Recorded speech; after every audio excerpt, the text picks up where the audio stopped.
Daný je pravidelný šesťboký ihlan A, B, C, D, E, F, V.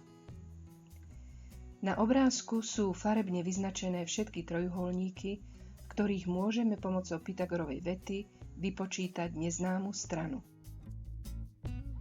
Vypočítajme nasledujúci príklad. Daný je pravidelný šesťboký ihlan A až V.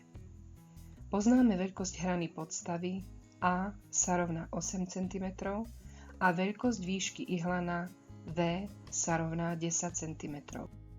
Našou úlohou je vypočítať po A výšku rovnostranného trojuholníka, ktorý dostaneme rozdelením podstavy na 6 shodných trojuholníkov. Po B výšku rovnoramenného trojuholníka, ktorý je bočnou stenou ihlana. Po C objem ihlana, po D povrch ihlana a po E veľkosť bočnej hrany ihlana. Po A vypočítajme výšku rovnostranného trojuholníka, ktorý dostaneme rozdelením podstavy na 6 shodných trojuholníkov. Načrtnime si podstavu daného ihlana do roviny. Je to pravidelný šesťuholník A, B, C, D, E, F. Skladá sa zo 6 rovnostranných trojuholníkov. V jednom z nich vyznačme výšku na stranu A, V, A. Bod Q je stred úsečky BC. Rozdeľuje ju teda na dve shodné úsečky veľkosti A lomeno 2. V trojuholníku BQS použijeme Pythagorovú vetu. Vyjadrime VA.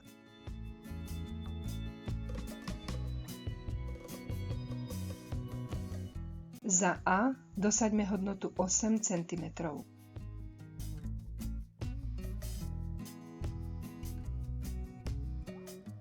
Po dosadení a vyčíslení VA sa rovná približne 6,93 cm. Pri ďalších výpočtoch použijeme presnú, nezaokrúhlenú hodnotu odmocnina zo 48 cm, lebo viacnásobným zaokrúhľovaním by boli výpočty menej presné.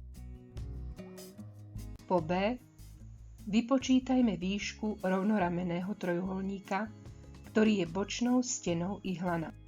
Z náčrtu ihlana je zrejmé, že trojuholník VSQ je pravouhlý. Načrtnime si tento trojuholník do roviny a použijeme v ňom Pythagorovú vetu. Vyjadrime VA s hviezdičkou.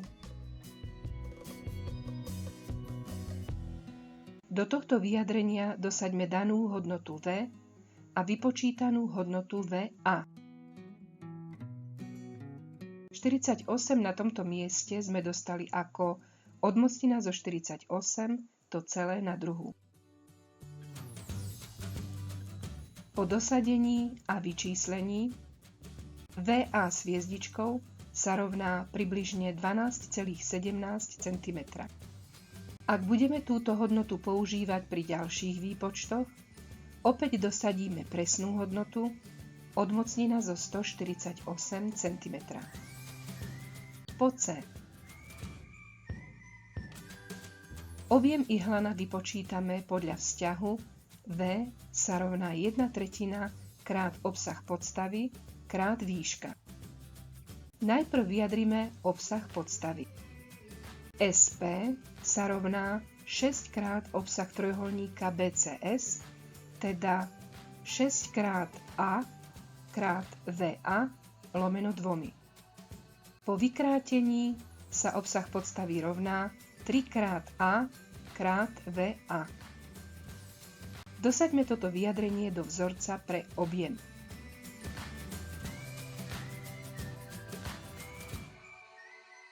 Po úprave možno objem ihlana vypočítať ako súčin A krát VA krát V. Hodnoty strany A a výšky V sú dané a hodnotu VA sme vypočítali.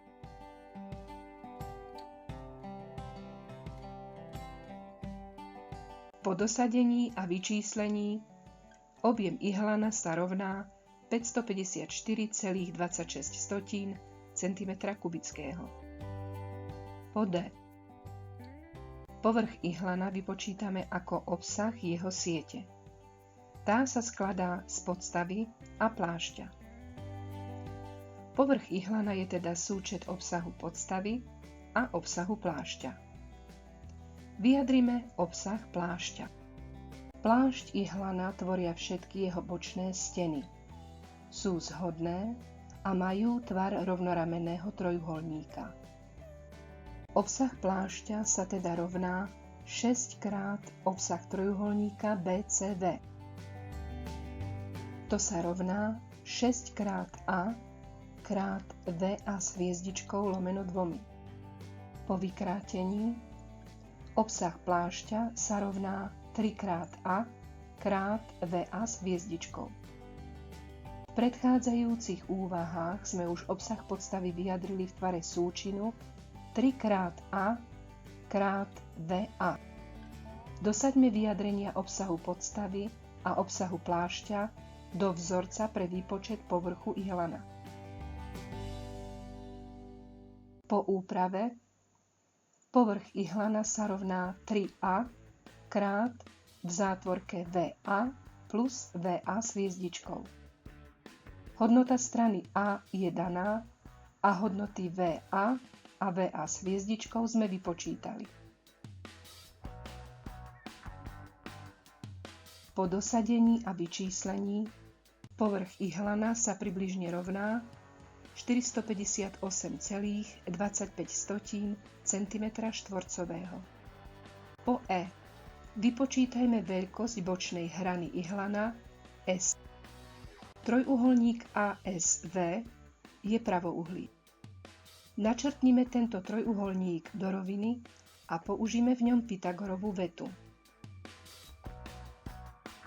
Vyjadrime stranu S. Hodnoty strany A a výšky V sú dané.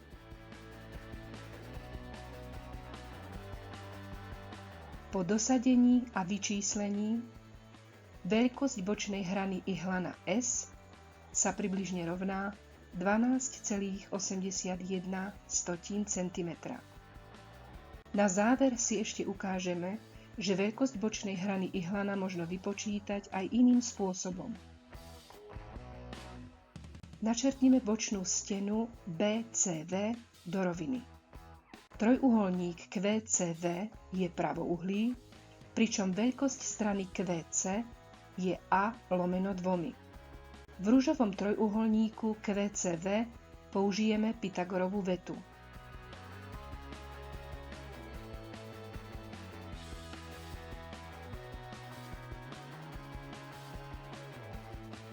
Po dosadení a vyčíslení S sa rovná približne 12,81 cm.